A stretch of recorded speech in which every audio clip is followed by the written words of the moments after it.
All right, good hot afternoon, people. World, whoever. Got some new triple clamps, newsed.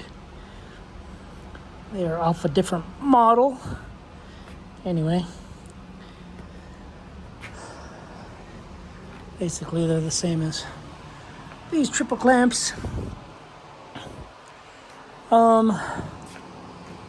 Yeah, I'm gonna go I need to throw a lot of stuff in the shipping container, but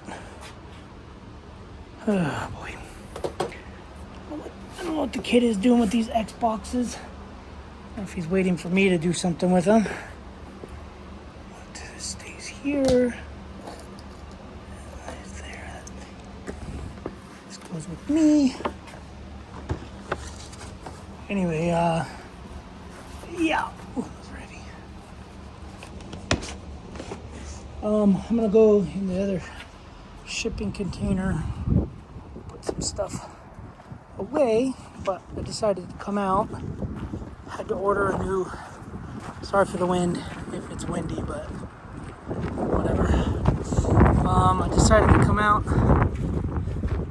and do something to the skid steer. So for you guys know, if you don't know, I had to totally rebuild this whole skid steer minus the engine. So I rebuilt both drive motors, rebuilt the whole hydraulic pump, rebuilt the hydrostatic pump, and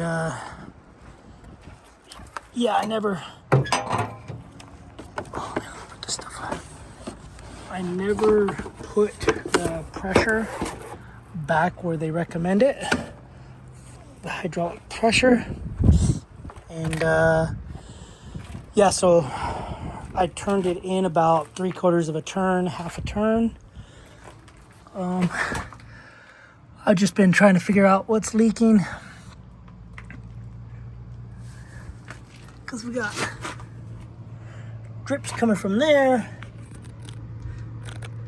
big drips down there. So I don't know if this is the cylinder that's leaking or if it's one of these hoses. It might be one of these hoses leaking. Oh yeah, this hose. What is this hose for? This is for the Bobcat. So I don't think that leaks.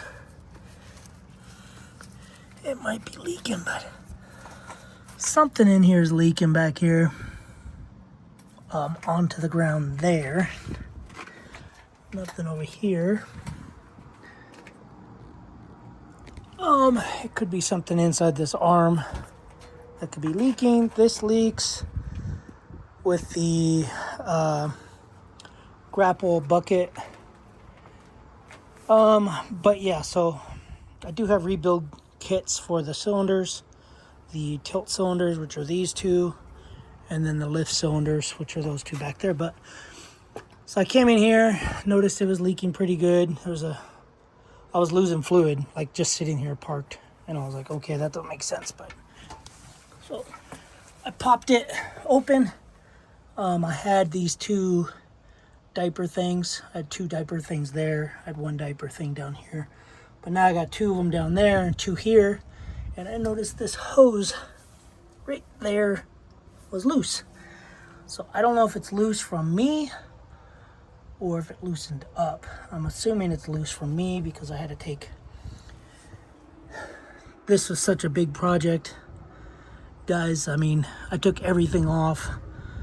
I took everything from up here. I took the hydraulic cooler off on the back, took this off, cleaned it, took this off about 3 times. That is not fun to take off. I rebuilt the hydraulic pump that sits behind this. So behind means that way. So there's a hydraulic pump back there. I rebuilt it twice because I rebuilt it once because that's what the guy said was what it needed. And he said that these were just rebuilt. These as in left and right. These are hydrostatic pumps. So that's a pump and that's a pump. It's one complete pump together. So, yeah, he said these were just rebuilt, so it's got to be the problem with this skid steer when I bought it. Had to have been that pump that's back there. That hydraulic pump, that pump right there controls the lift, the tilt, all that, the attachments, that controls all that. And I didn't know nothing about skid steers. I knew nothing about hydraulics. So I was just going off his word. I took that off. That was not fun because it's way back in there. I took that off, and yeah, it was trashed. So I rebuilt it, bought all new parts. That was not good to try to find the parts. It was a pain in the butt. I had to buy some parts from one place, some parts from another place. Bobcat wouldn't sell other parts. So I was going to JAC or J, I can't remember what it's called. One company to get some parts, and then I went to Friday's Skid Loader or Friday's whatever, get some other parts, and then Bobcat to get more parts. Anyway, it was a pain in the butt. So I rebuilt it, put it all back together, and yeah, it went wee, and then it went stuck open, but wouldn't drive. It would tilt like this, and this side here was not stiff. Like, it was just floop, just flopping. So anyway, that started everything. I found a bunch of metal again inside there, so I took this off, thinking this controlled all the drive motors and everything, because I still didn't know anything about this. Took this off, found a bunch of metal, cleaned it all out, changed the filter. I just put a cheap filter on it. This is still a cheap filter. It's a generic cat filter. Yeah, so took this out, cleaned everything, put it back together. Stuff worked a little bit better. Then all of a sudden the foot pedal got locked. Like, I could not throw it or nothing. So I called a Bobcat mechanic.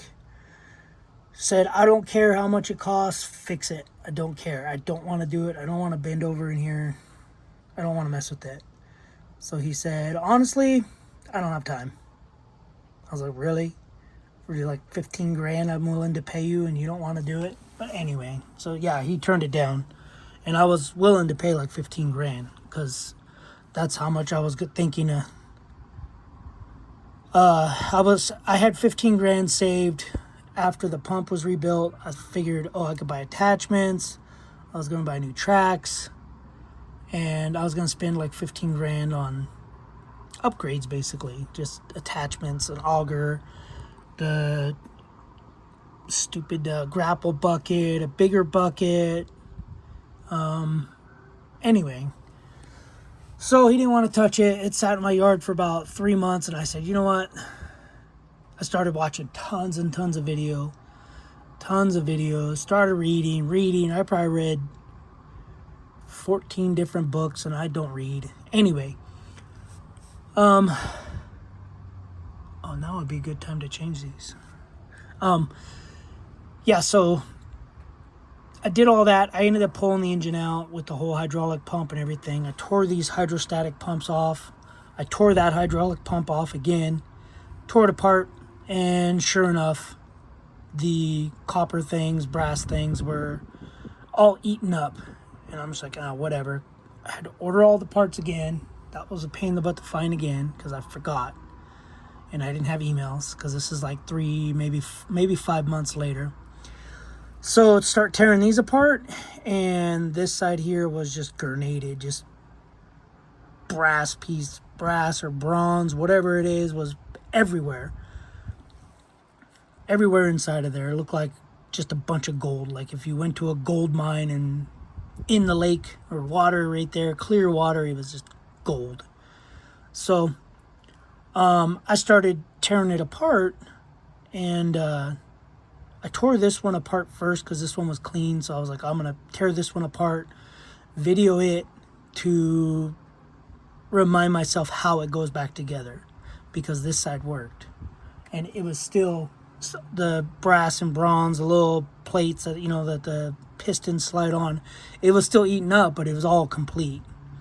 So I took it apart, and then I compared it to this one. I took this side apart, and the plate that's in there was backwards. So that's why so whoever rebuilt it, That's where all this started.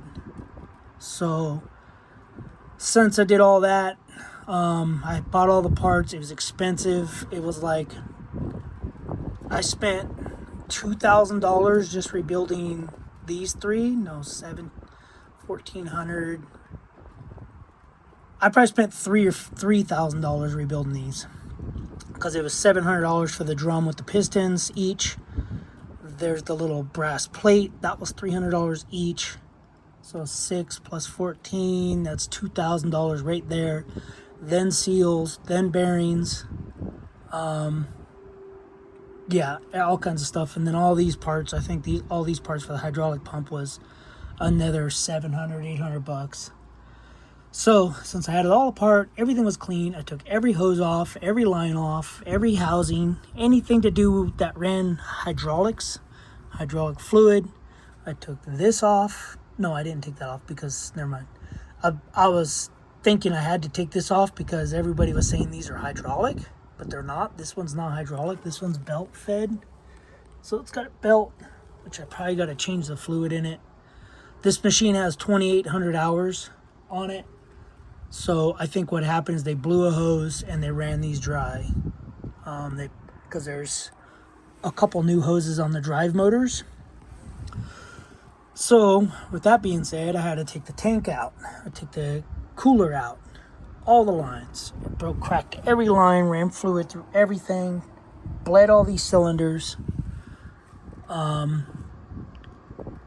Yeah, anything that had to do with fluid, I rebuilt both drive motors. The drive motors were good. There was real fine material in there, but they still looked good, but I still rebuilt them. Put all new seals, new little, the distribution pistons or whatever you call it. I don't know what they're called.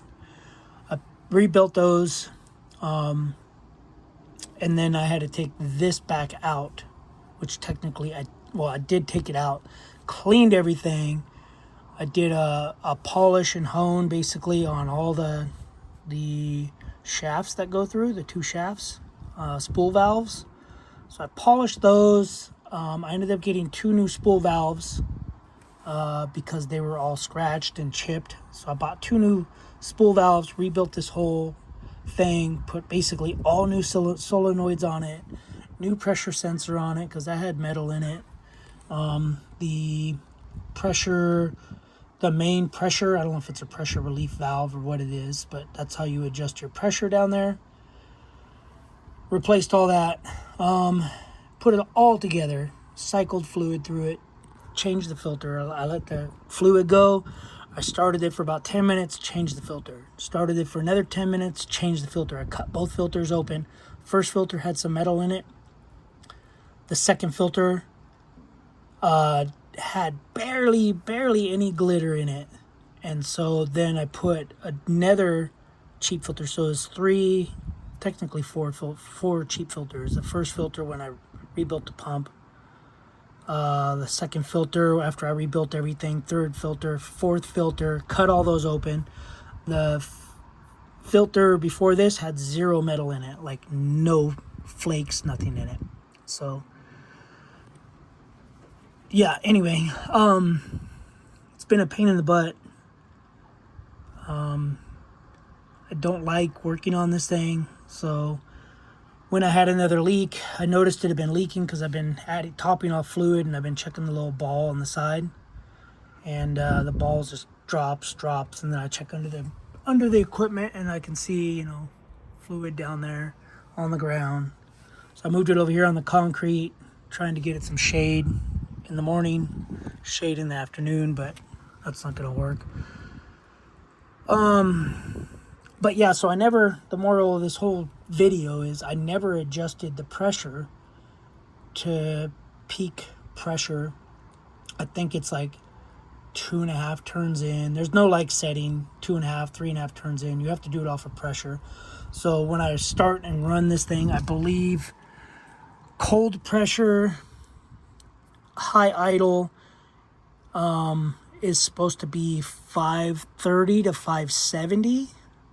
If I remember right, I'm probably completely wrong, but anyway, So I had this set. This was set to 390 to 410. Like 410 cold, idle all the way up was 410. Low was like no idle or low idle, whatever. The pressure would be so low that the engine would shut off because it would think there was a fault, a hydraulic fault. So I wanted to run it, let this pressure valve bleed back fluid so that I don't blow any hoses. I did blow one of these big hoses that goes in here. These two hoses are new, that's new, and that's new. So I did blow one of those hoses. They're actually right there in those tires. So I figured everything's running good. I did have to readjust these, the drive motors, these thingies, so that they would work. I was having a thing where I wanted to, if I did full throttle forward, it would go like this. And then if I wanted to turn this way, usually you could just push this lever forward to turn, and it was like, so I'd have to pull this lever hard, and then like, I mean, you should be able to 360. So I readjusted it. It'll do a 360 all day. There's a little pad I did, but yeah, moral story, I finally turned that in. I turned it in about 3/4 of a turn. So I think I should be at pressure. So now hoses will start exploding, I'm sure. But when I came in here, I noticed that hose was loose and there was fluid, and I'm losing fluid. So I'm going to top it off right now since I'm out here kind of dirty. And then, yeah, because like I said, this was losing fluid just sitting here. So I'm going to top it off, and I'm going to leave the cab unbolted and go from there. But anyway, this is what I do for work, and this is what I do for fun now. I'm going to try to go get these covers, and I'm going to put these covers on because since I have it open, might as well. I don't know if I have two covers. I might only have one cover. If I only have one cover, I'm going to order the other cover. Anyway. Alright, guys. Thanks for watching. Subscribe, comment, do what you do. I'm going to go throw some stuff in the shipping container and get something out of it. Oh, man. My knees hurt already. My back hurts. Oh, my gosh. Every time I get in this thing, I feel like 70 years older. And I also have to... I'm going to put a hitch ball on this somewhere. I might put a hitch ball. Oh, I'm going to put it in the center somewhere. So I got to put a hitch ball on this attachment, because this is going to be my attachment that I'll move the trailers with. A lot of people do forks, but I hear stories where you have the fork and then you go to turn and then all of a sudden you hit your jack, because not all jacks are in that spot. Some jacks are farther back. Also might be selling this trailer and buying a gooseneck trailer. I don't know. I'm all over the place as per usual. So I got some parts coming for the Dodge, some hot and cold charge pipes coming. Anyway, guys, I'll see you guys in the next video. Thanks for watching. Oh yeah, might be getting a title for that. Might be coming soon. All right, guys, later.